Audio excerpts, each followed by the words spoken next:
ओम शांति। कल्पना कीजिए कि एक 21 मंजिल की बहुत ही शानदार इमारत तैयार हो रही है।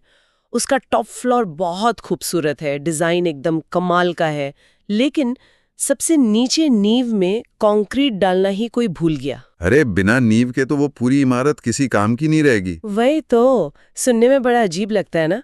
लेकिन 12 अप्रैल 1984 की अव्यक्त मुरली का जब हम गहराई से अध्ययन करते हैं तो पता चलता है कि हमारी आध्यात्मिक यात्रा में भी अक्सर ऐसा ही होता है।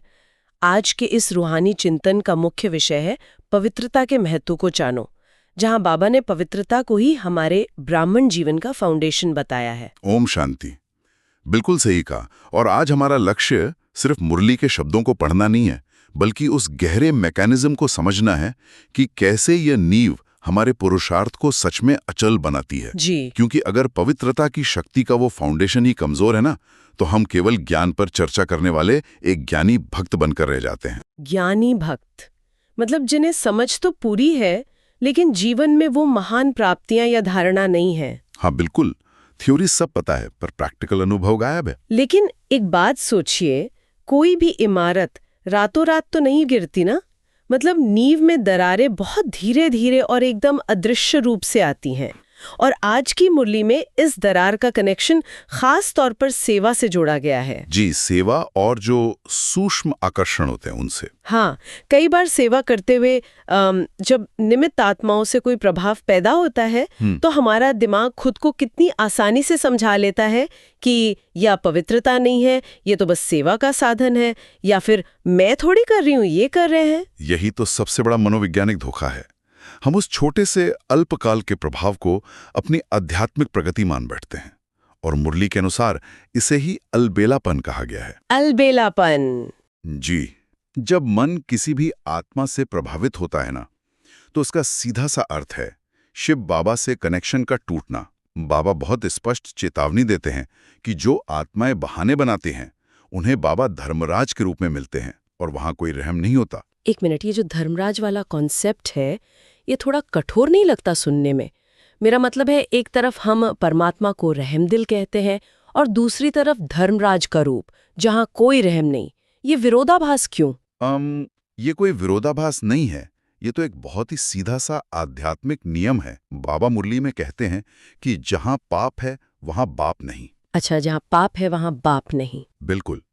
जब हम परमात्मा के प्रभाव से निकलकर देहधारी आत्माओं के प्रभाव में आ जाते हैं तो हम खुद ही उस ईश्वरीय सुरक्षा कवच से बाहर हो जाते हैं। धर्मराज का रूप कोई अलग से दी गई सजा नहीं है, ये तो वो सत्य है जहां हमें खुद को दिए गए धोखे का सामना करना पड़ता है। समझ गए। मतलब जो छिपने छिपाने वाली सूक्ष्म कामनाएं हैं, बाबा ने मुरली में इन्हें मृग तृष्णा या मिराज कहा है। जो चीज असल में है ही नहीं, बस दूर से देखने में सुख जैसी लगती है। हाँ, एक धोखे की तरह। लेकिन यहाँ मुझे एक बड़ा कंफ्यूजन है।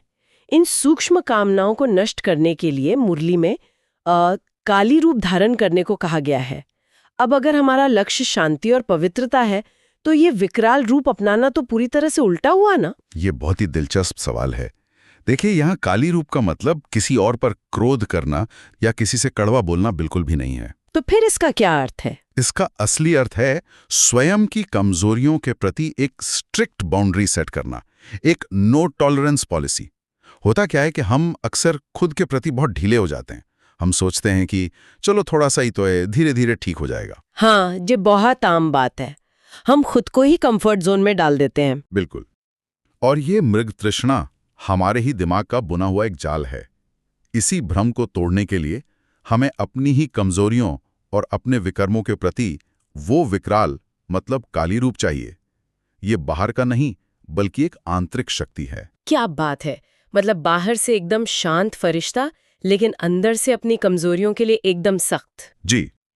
तो इस पूरी चर्चा को समेटते हुए मुरली का एक बहुत ही गहरा चेकिंग पॉइंट सामने आता है। बाबा कहते हैं कि अगर याद या योग नहीं लग रहा है तो पक्का कोई छिपा हुआ विकर्म अपनी तरफ खींच रहा है। एकदम सही। ब्राह्मण जीवन का अर्थ ही है जो सिर्फ एक के हैं।